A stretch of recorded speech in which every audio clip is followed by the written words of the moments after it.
మీ సొంత ఇంటి కలకు అసలైన నేస్తం బీబీజీ ఇండియా. అమరావతిలో నికార్సైన ప్రాపర్టీ కోసం కాంటాక్ట్ 040690322244.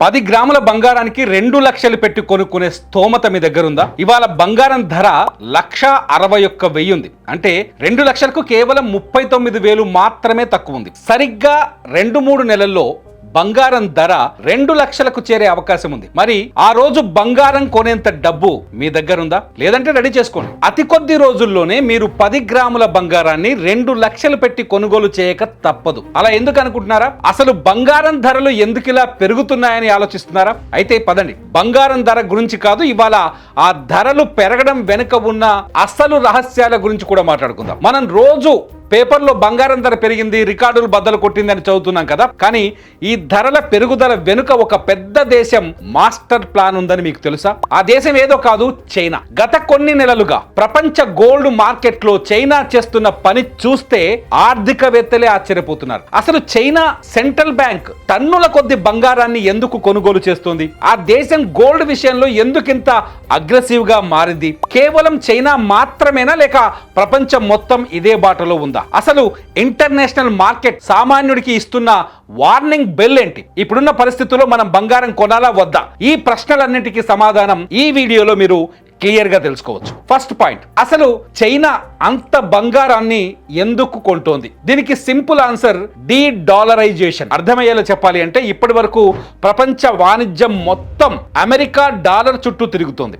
కానీ ఎప్పుడైతే అమెరికా తన డాలర్ను ఒక ఆయుధంగా మార్చి రష్యా మీద ఆంక్షలు విధించిందో చైనా అలర్ట్ అయింది. రేపు పొద్దున మాకు అమెరికాతో గొడవ వస్తే మా దగ్గర ఉన్న డాలర్లు చెల్లని కాగితాలుగా మారిపోతాయేమో అనే భయం చైనాకి పట్టుకుంది. అందుకే తమ దగ్గరున్న ఫారిన్ రిజర్వ్స్ లో డాలర్ల వాటాను తగ్గించుకొని ఎప్పటికీ విలువ కోల్పోని బంగారాన్ని నింపుకుంటోంది. బీబీసీ రిపోర్ట్ ప్రకారం చైనా వరుసగా 17-18 నెలల పాటు నాన్ స్టాప్ గా బంగారాన్ని కొనుగోలు చేస్తూనే ఉంది. ఇది సామాన్యమైన విషయం కాదు. వాళ్ళు ఒక యుద్ధానికి లేదా ఒక భారీ ఆర్థిక సంక్షోభానికి ముందే ప్రిపేర్ అవుతున్నారా అనే అనుమానాలు కలుగుతున్నాయి. మరి ఈ గోల్డ్ రష్ లో చైనా ఒక్కటే ఉందా అంటే నో. చైనాతో పాటు టర్కీ, పోలాండ్, సింగపూర్, చివరకు మన భారతదేశం కూడా ఈ రేసులో ఉంది.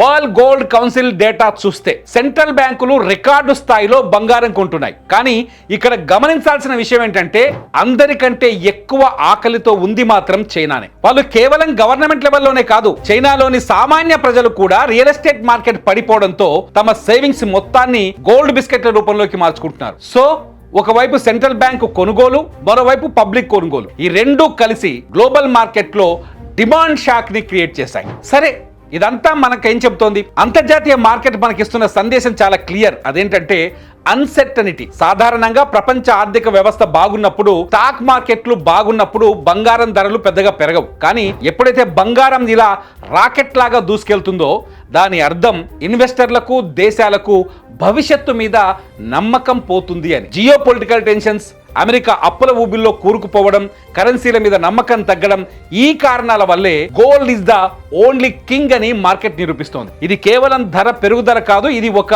సేఫ్టీ సిగ్నల్ కూడా. ఇప్పుడు అసలు విషయానికి వద్దాం. ఈ స్టోరీ అంతా విన్నాక సామాన్యుడిగా మీ మైండ్ లో వచ్చే ప్రశ్న, మరి నేను ఇప్పుడు బంగారం కొనాలా? నిజాయితీగా చెప్పాలి అంటే ఇప్పుడు మార్కెట్ ఆల్ టైమ్ హైలో ఉంది. ఇలాంటి పీక్ స్టేజ్ లో ఉన్నప్పుడు ఎమోషనల్ అయిపోయి అప్పులు చేసి మరి బంగారం కొనడం మంచిది కాదు. మార్కెట్ ఎప్పుడూ ఒకే లైన్ లో పైకి వెళ్ళదు. ఖచ్చితంగా చిన్నపాటి కరెక్షన్స్ వస్తున్నాయి. కానీ లాంగ్ టర్మ్ కోసం చూస్తే చైనా, ఇండియా లాంటి దేశాలే బంగారం కొంటున్నప్పుడు మనం కూడా మన పోర్ట్ఫోలియోలో కొంత బంగారం ఉంచుకోవడం మంచిది. నిపుణుల సలహా ఏంటంటే ఒకేసారి పెద్ద మొత్తం పెట్టకండి. ఎస్బీజీ లేదా గోల్డ్ ఈటీఎఫ్స్ ద్వారా కొంచెం కొంచెంగా ఇన్వెస్ట్ చేయండి. గోల్డ్ను లాభం కోసం కాకుండా మీ కుటుంబ ఆర్థిక భద్రత కోసం చూడండి. సో ఫ్రెండ్స్, చైనా బంగారం కొనడం వెనుక ఉన్నది కేవలం వ్యాపారం కాదు, అది ఒక ఎకనామిక్ స్ట్రాటజీ. ఈ స్ట్రాటజీని అర్థం చేసుకొని మనం కూడా తెలివిగా ఇన్వెస్ట్ చేద్దాం. ఈ టాపిక్ మీద మీ అభిప్రాయం ఏంటి? చైనా చేస్తున్న పని కరెక్టేనా?